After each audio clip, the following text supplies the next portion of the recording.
Welcome to Unlocking Your Truth, another podcast by Dr. Leslie Phillips.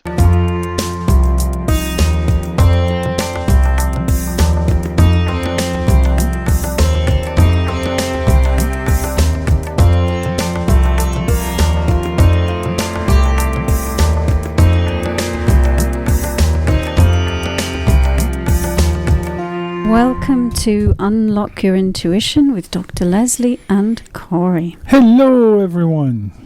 And we are broadcasting live on 101.7 FM across the Fraser Valley from the unceded territory of the Stolo Nation. That we are. If you are a new listener to Unlocking Your Truth, let me explain about the show. We are a talk show and we broadcast every Tuesday evening from 7 to 8 Pacific time across the Fraser Valley. And you can also live stream and tune in on our Awaken Your Psychic Abilities Facebook group. So every week we have a different discussion topic under the umbrella of metaphysics and spirituality. And sometimes we have guests that we invite onto the show. Now, last week's show was all about manifestation. And I put a call out to the listeners for them to suggest what they'd like us to speak about this week. And we did get a few responses, and we're going to go through those a bit later in the show. It's exciting. Yeah. But, you know, one of the things I was thinking about on the way to the show was nothing. I do that a lot. Nothingness. And how we're always so concerned with content. We're concerned with content for the show, and we're concerned with content, the content of our lives. You know, last week was all about manifestation because we want to fill our lives with content. We want to create. We want to have things. We want to receive things. We want to enjoy those creations. And it's all about content. But I was thinking, you know, what about the void?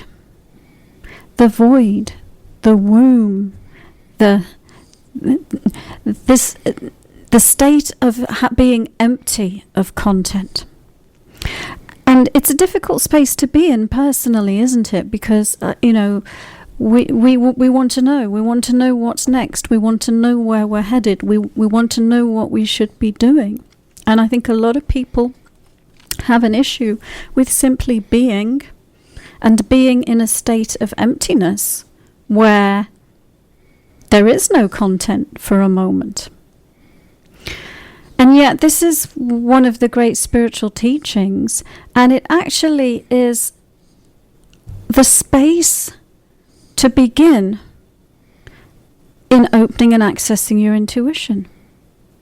Because if your mind space is full of content, if your emotional body and your mental body is full of content, then there are many distractions to being in that quiet space where the voice of intuition can gently drop in and appear. So there's great value in cultivating a sense of emptiness and being in the space of nothingness, from the perspective of your own spiritual evolvement, from the perspective of developing your intuition and your intuitive faculties, but also from the perspective of what we were talking about last week was manifestation. Because where does the something come from? The something comes from nothing. The something comes from nothing. Things are born into the material world from the immaterial world. Things are birthed into form from the formlessness of the void. And this was something that was important to all ancient shamanic cultures. This aspect of the void, the great womb, the cosmic consciousness from which all things are born. And when you think about manifestation and creativity, there was one aspect that we completely missed, which is sometimes it feels like nothing is happening on the surface. Sometimes we feel like we're lost and we don't know what the direction is, and we don't know even what we should be wanting or what we should be doing. And often when we feel like that, it's just that you're in that part of the cycle where you're in the void. It's like if you use the analogy of the seasons in the planet, you've got spring, summer, fall, and winter. Winter, there seems to be nothing much happening, and then it goes into spring, and things start to appear. And so the cycle, the creative cycle, is like that. There can be periods of time where it feels like nothing is happening, and a lot of us resist that. We have a lot of discomfort about feeling that way, and yet it is a place of huge potential, for absolutely anything to come forth from that void, from that space of nothing. You know, hindsight has, as they say, hindsight has 20/20 vision. It's really neat when you sit back and instead of necessarily looking exactly where you are. I don't mean don't live in the present. You live in the present, but when you look back at your life, you can see how, you know, the negativity ended up leading to the positive, which ended up leading to the negative, which ended up leading to the positive. And it's the same thing with the voids. You can see where you had voids in your life and how the void affected your next step in your life. And actually that void is like a vacuum, and it's necessary for it's the space that the content can pour into. It's the half glass, the empty glass, you mean? Yeah, well, if you just think about when things have ended, you know, when an important relationship has ended, and there's a sense of void. There's a sense that something a vacuum has been left, but the vacuum doesn't last long. It gets filled. Yeah, but don't you think that a lot of times we feel that void or that emptiness because we don't feel secure in ourselves or with ourselves? Yeah, sometimes that discomfort is because if you don't fill your life with content, if you're not busy doing, then you're left alone with yourself. And of course, that's something that a lot of people avoid, being alone with themselves and really, really looking at themselves and looking at their life and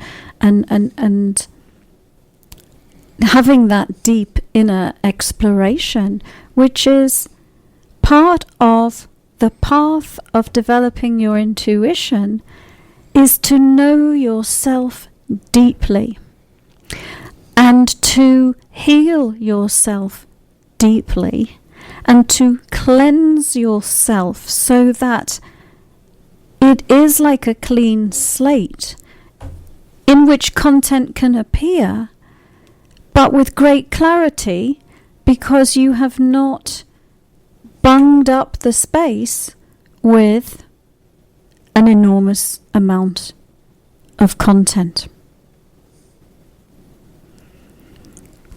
Interesting. So, listeners, you are tuning into Unlocking Your Truth. And I want to invite all of you who are listening to contact us with, here's a space of nothing. Here's a show that's completely open right now. And what content would you like it to be filled up with?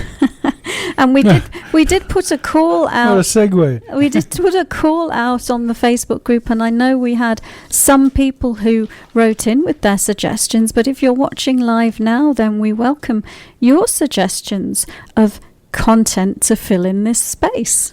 Well, Aura, who's on, Dre or Susie, who's on the line right now on Facebook with us, she sent in an interesting one. And the smart meters effect on aura, balance, and clairvoyance. I don't know if I'm quite getting that, but also EMF. So I don't know what a smart meter is, but I'm assuming she's just talking about electronic frequencies from different instrumentation, and can that interfere with your clairvoyance, and can that have an impact on your energy field? So it's an interesting question, and it's actually a question I've never been asked before. Yeah. Well, she's on Facebook. If she wants to clarify their smart meters, that would be great. Yeah, explain to us what smart meters are. But what I would say is your aura, your energy field, is electromagnetic energy. It is electromagnetic energy, and it has a specific configuration and a specific flow.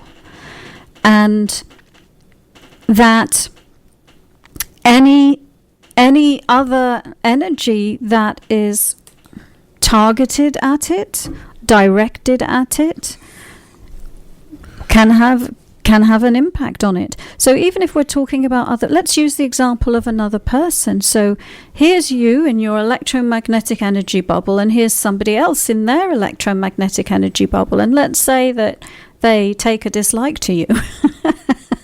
And then they beam a beam of anger. Well, that anger is an energy. It's a form of electromagnetic energy too. And that will come and hit your energy field, pierce your energetic space, and there'll be a wobble. There'll be a reaction within your space. Unless you are the greatest ascended master who's completely non-resistant to all energy, in which case it will flow through you. And so yeah, it's a world of electromagnetic energy interacting and doing a dance, with one unit and another unit. And so I believe it is possible for there to be instruments that are man-made instruments that are a form of energy that may affect your energy field. Let me just go into trance and see if we can get a little bit of a deeper answer to that as well. I know myself, I used to be a scientist, and there used to be all sorts of things that I used to work on an electron microscope a long time ago when I was doing my PhD, and there used to be NMR machines and things. And I did always notice I would feel quite different, especially near the nuclear magnetic resonance machine. There was a definite different vibe going on close to that. Why don't we pick that up after the break? Oh yeah, thank you, Corey, for reminding me that we have to go to a break. But listeners, you're listening to Unlocking Your Truth. I started the show talking about nothing, and we've got a void space. We haven't come very far. We've got a void space in the show today. We're inviting you to fill it with content. What do you want us to talk about? If you are listening live across the Fraser Valley, you can email info@drlesliephillips.com. You can call 604-504-7441 extension 4142. That's 604-504-7441 extension 4142. Or if you're watching live on the Awaken Your Psychic Abilities Facebook group, you can write it in the chat box. We'll be back after these messages. Welcome back, listeners. This is Unlocking Your Truth with Dr. Leslie and Corey. Hello again from me. We are a live talk show on 101.7 FM, broadcasting across the Fraser Valley and beaming out on our Facebook group, Awaken Your Psychic Abilities. That's just like Star Trek. Mm-hmm. Beam things out. Yeah, and tonight's show is on the theme of the void and nothingness. The void. But we've created a void to invite you to fill with content. So please start posting your questions and your suggestions for what you would like us to talk about this evening. Do we have we've got a few others that wrote in the week, don't we, Colin? Yeah, we do. We have a couple other ones. Let me go to And says, yeah, Kundalini awakenings. I know we get a lot of questions on Kundalini awakenings because it's one of those topics that people they either really get it or they just don't get it at all. Yeah, I'll make a comment on that. But it's so funny because Jennifer suggested a topic and it's the same one that Corey suggested. So we'll definitely answer that one in a moment. But let's just briefly talk about the question about Kundalini. Because you know what? I could spend a lifetime talking to you about Kundalini. I do have Kundalini courses in the School of Intuition. So... Yeah, that's funny, isn't it? No, what I'm laughing at is Jennifer's. Did you read Jennifer's comment? Yeah, I did. Isn't that what I wanted to talk about tonight? That's what I just said. Thank Corey. you, Jennifer. Yes, yeah. You're tuned into Corey really well. So, what shall I say about Kundalini tonight? Kundalini is the energy of life, and it is an energy that is highly transformational. It is a spiritualizing force that when you allow it to flow through your system, it raises your vibration and it helps you open your psychic abilities, amongst other things. If you have energy blocks in your system and you've stored darker energies in your system, it is going to bring them up to clear them out so that you can transcend them. And that's why sometimes people have blissful, ecstatic experiences with their Kundalini, and sometimes people have challenging experiences with their Kundalini. So it's always important to have a foundation of spiritual practice before you go there. It's important to have been meditating. It is important to have already started to work on healing yourself and raising your vibration and preparing the body for ever higher and higher vibrational states, because it's when you haven't done that it becomes something that can be a shocking experience. But it can be a completely safe and wonderful experience done properly, done under the care and tutelage of somebody who really knows what they're teaching.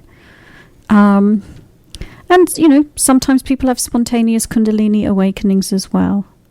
But I think, that's something that is just really important, perhaps, to seek out a teacher for. And like I said, I do have classes on that. And just to finish off the answer to that question, I'm sure we've done a podcast on Kundalini. So if you if you go on to drlesliephillips.com and you get yourself to the podcast page, you can search Kundalini and you'll find a bunch of stuff on it. Yeah, there's I think 2 or 3, maybe there might even be 3 of them on Kundalini. Yeah. So, shall we go to Jennifer's question? I have a comment on you Kundalini. Do? Oh, go ahead. I experienced a really amazing Kundalini force once. I was at one of the seminars I used to go to attend, and it was a Sex, Passion, and Enlightenment, it was called. It was really a phenomenal course. And what we did is we were all standing in a circle, and we literally were burning off karma. And I just started to sweat. I think my temperature rose 10 degrees at that time. I just got this massive energy going up and down, up my front, down my back, and it started to rotate, and it was just amazing. It was just the most amazing feeling I've ever had, and it was phenomenal. It was amazing. So that obviously some of the symptoms of a Kundalini experience include electrifying energy through your system, especially up the spine, but can be in other places as well, and heat, sweating, perspiring, rashes, emotional outbursts, and there's a whole lot of different things that can happen. Yes. Cool. All right. So Jennifer says, my understanding is that people don't realize that Kundalini is not just to push out onto the lower astral planes. That is the problem. Well, And so, I mean, a couple of comments on that. Another possible thing that can happen with Kundalini is that it will push you out of the body. So hence, Jennifer, what happens when you're out of the body? Well, that could be one of the things that happens. And so that's why I was saying it's so very important for you to really know and understand what you're doing and have a foundation of meditation techniques beforehand, because if you're really, really grounded, then you won't be pushed out, you won't be launched out of the body. You can stay in the body while you run your Kundalini. But if you're not grounded enough, then that's one of the things that can happen is, just launch you into outer space, as it were. So why do people associate Kundalini with sexual energy all the time? I mean, like a lot of teachers just say that Kundalini is a sexual energy. It isn't, and they are not the same energy. They are completely different energies. The reason that there's confusion is that some of the experiences can be similar. So you can experience ecstasy with a Kundalini experience. You can experience high states of spiritual ecstasy. And of course, in the human condition, the sexual experience is, it can be an ecstatic one as well.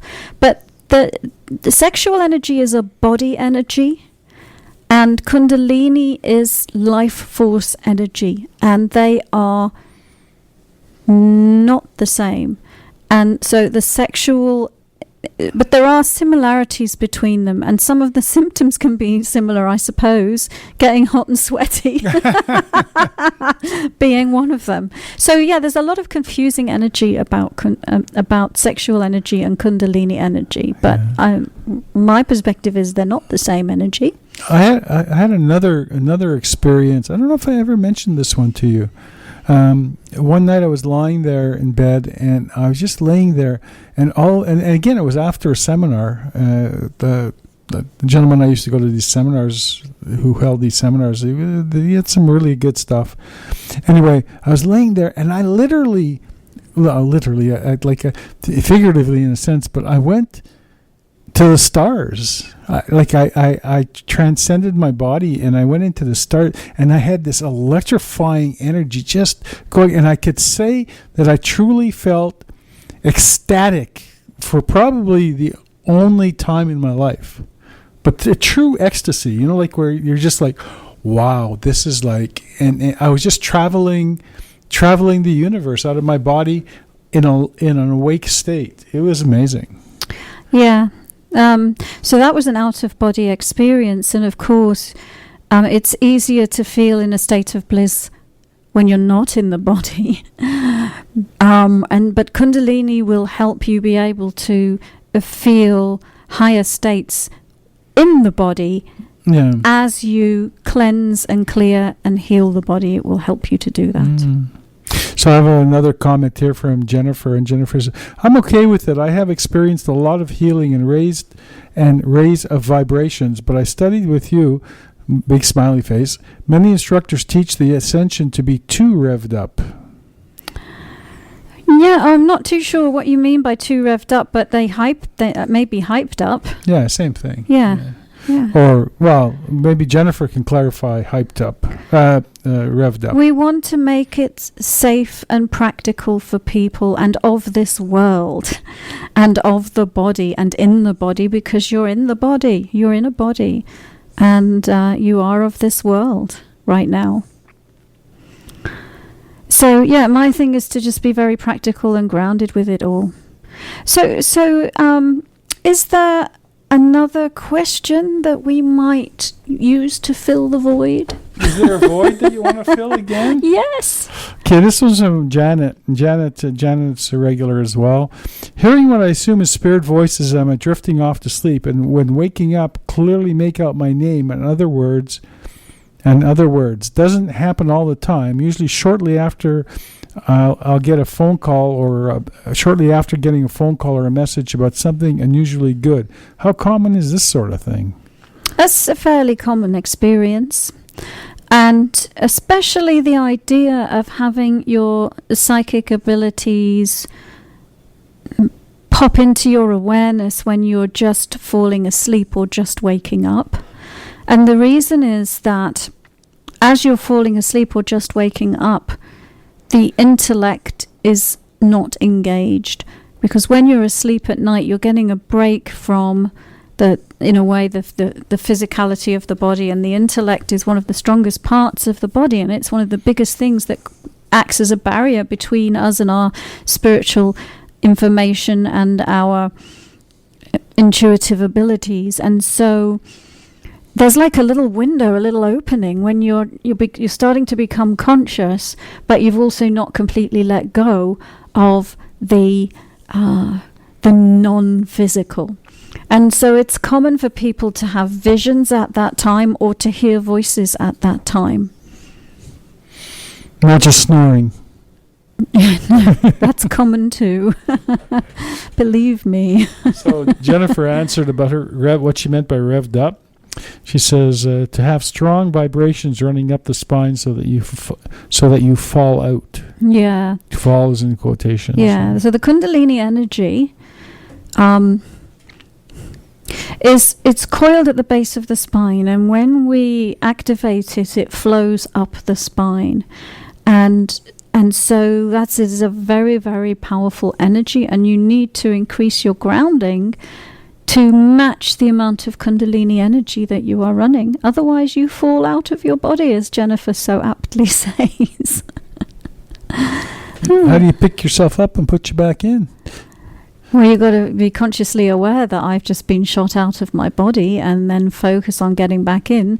And number one is just grounding. Grounding, cool. grounding, and more grounding. And ground some more, I presume. That's right. That's right. Dr. Leslie's favorite word, grounding. So earlier, Jennifer made the suggestion of talking about raising the vibration to a high vibration such as love, and in order to communicate with higher dimensional beings. And would you like me to go back to that? Yeah, maybe after the next break, that's one that we should pick up on. We have a little more time before the next break. Yeah, so. but we'll pick up on that after the break, because that could be quite a delicious topic. But before then... Okay, that's a hint. I think we're talking about more ideas. Yes. And this is from Letitia. And Letitia says, which meditations seem to work best? Guided meditation, quiet meditation, sleeping guided meditations, etc.? That's a really good question. And I think that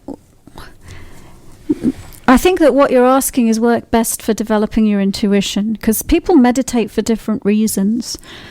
And sometimes people just want to meditate to de-stress. So I would just qualify my answer by saying, first of all, what meditation works best? It depends why you're meditating, in one sense.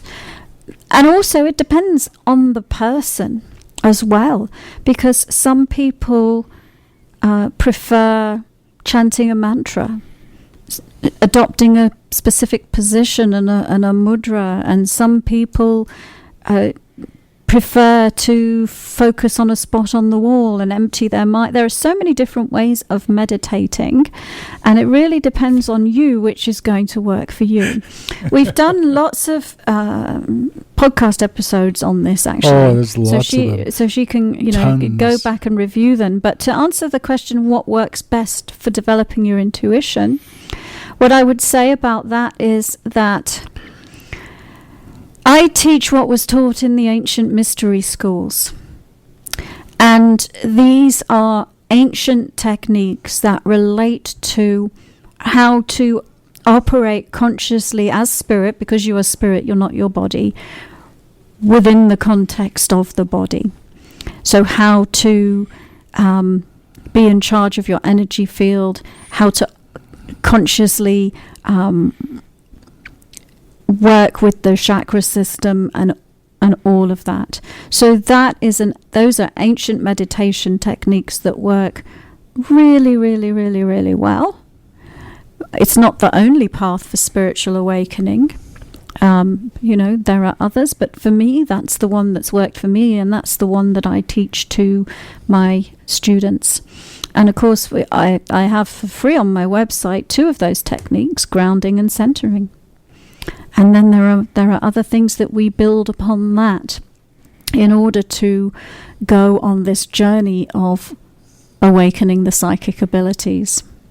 On that note, I have a comment. Okay.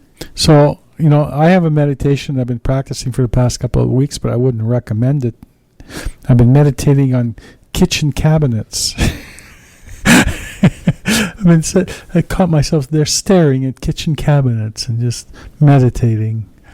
Yes, I suppose you can meditate on really anything you can conjure up in your mind. Yeah. I thought you'd make a comment on that, but no. I thought you would comment on that. No, I'm just going to go to a break. I think that's a good juncture to go to a break. Welcome back, listeners, to Unlocking Your Truth with Dr. Leslie and Corey. You almost blew up my eardrums. Talking this evening about many things. We started off talking about nothingness and the void, and how that's where all creation begins. The void, the womb, and then that we segued into, well, let's make this show a void, and our listeners can fill it in with whatever content they'd like us to talk about. Doing sound effects. The void. Whoa, whoa, whoa, whoa. Sorry, I thought it was humorous. Okay, where's your sense of humor tonight? Did you lose it or what? I'm laughing. Oh, you were. I didn't see you behind your microphone.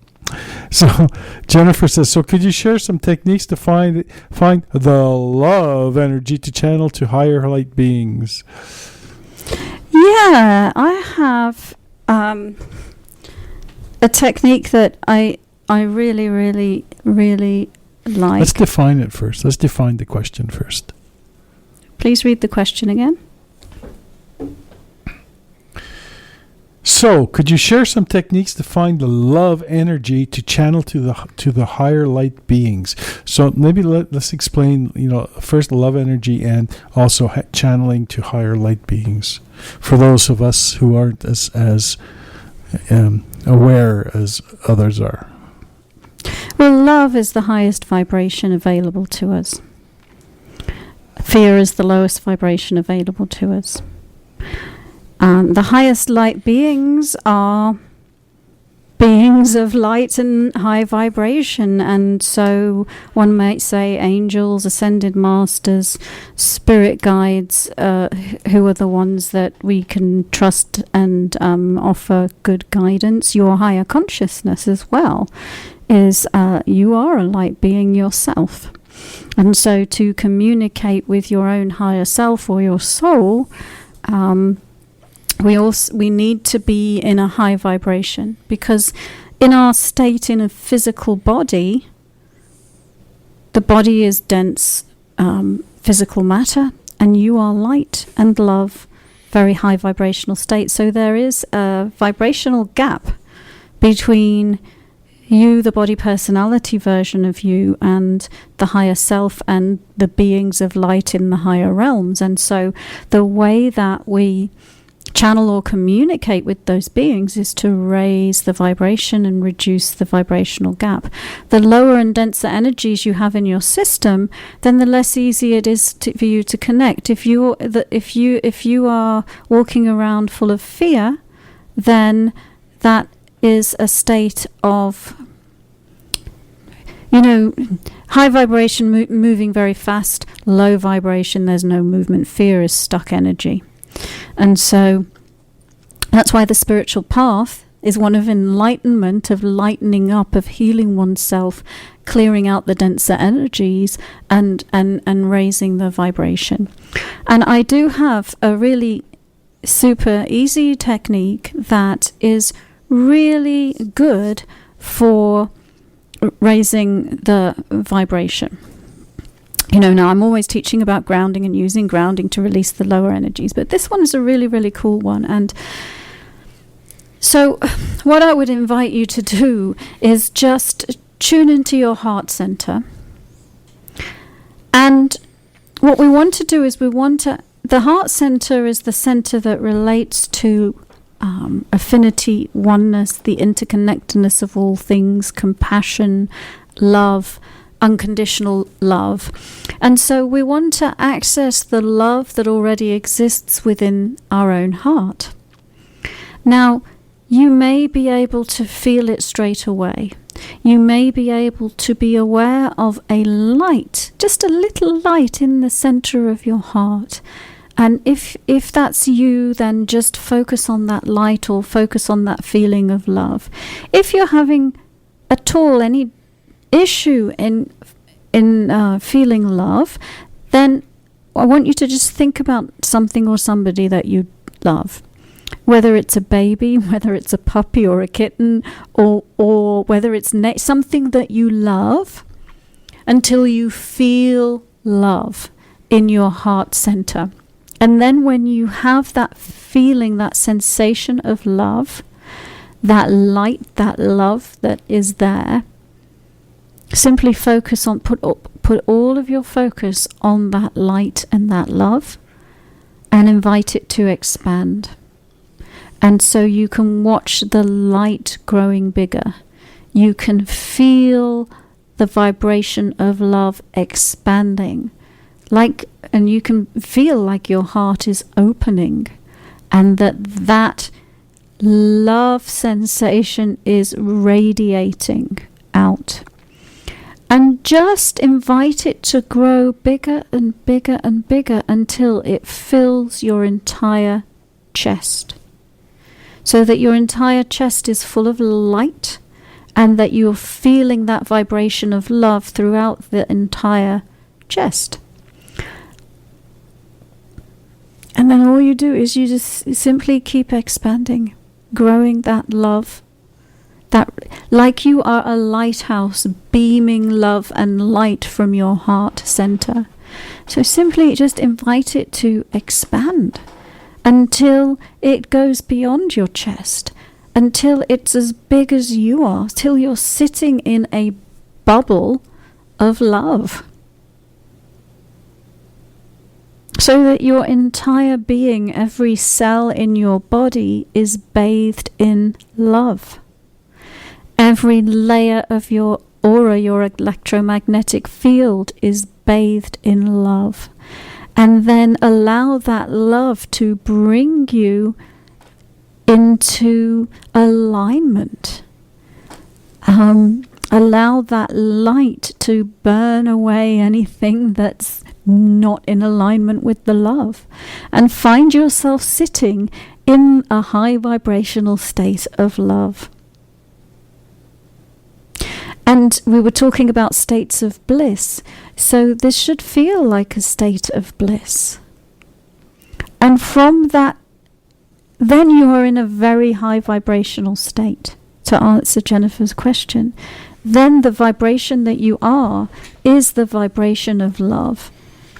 And from that place of bliss and love and light, then it is much easier for you to have an awareness of and a connection with the higher beings of light.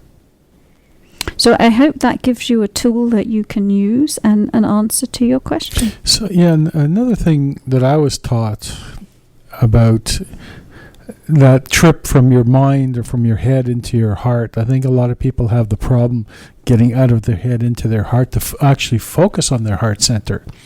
One of the things I was taught was actually drop a stone, visualize a stone dropping from your brain into your heart. And just visualize the stone dropping. And what happens is, if you follow the stone, you sort of go, oh, and you fall into your heart. It's a really neat way of doing it, and it does work for those of us who may be challenged in that the initial focus, and then you can go from there on your meditation.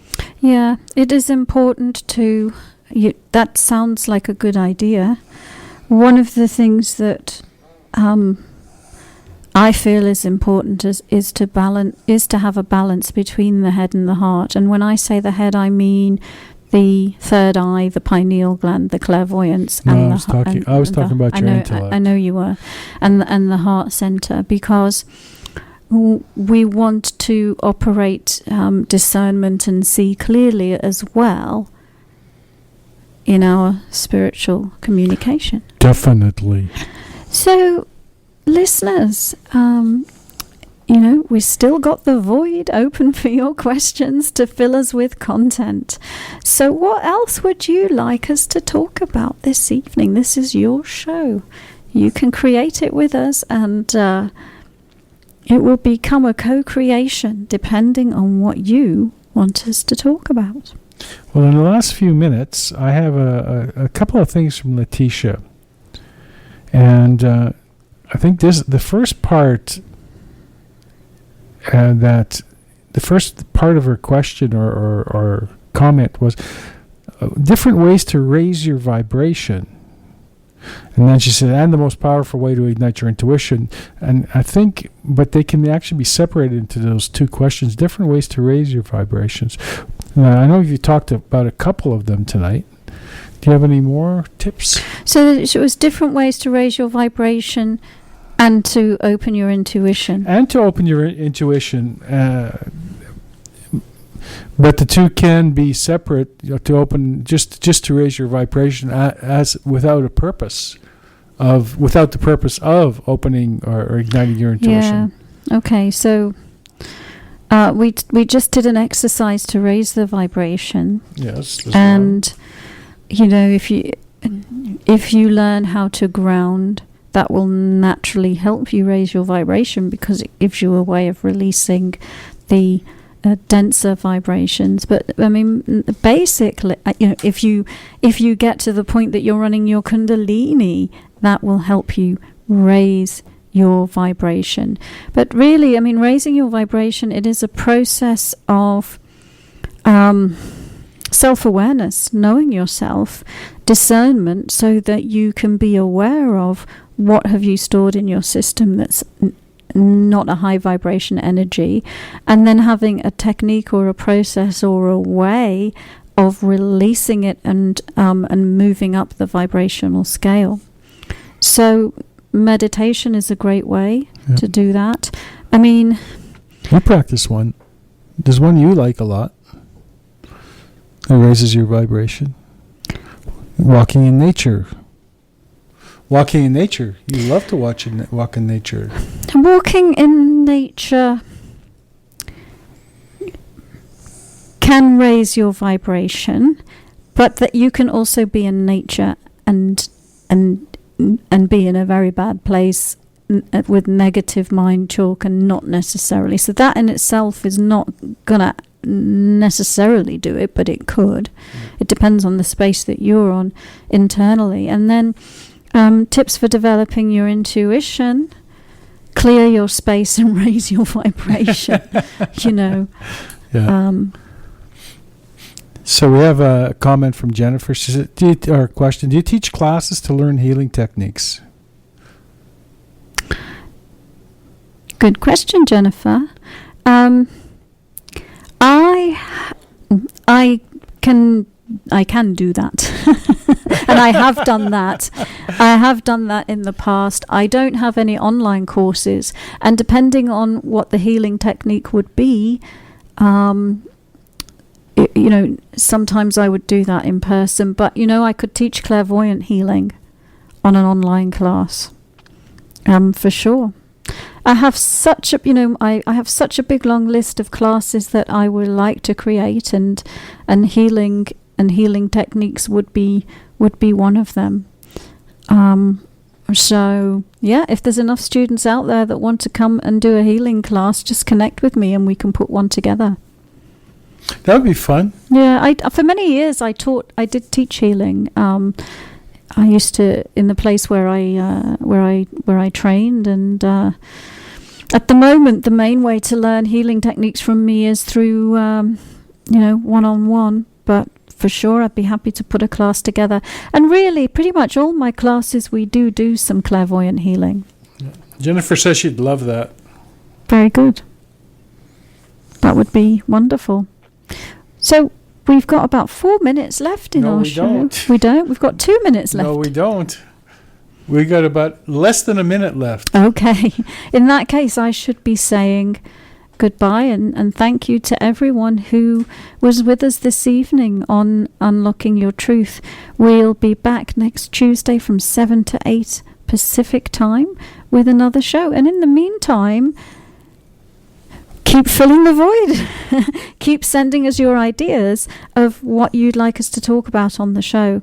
We've been doing the show for over 4 years and we have covered such a wide range of topics. But what are your favorites? What are the places that you really want us to go to? Because we'll go there with you. All right, bye-bye, and we'll see you next week. Bye-bye.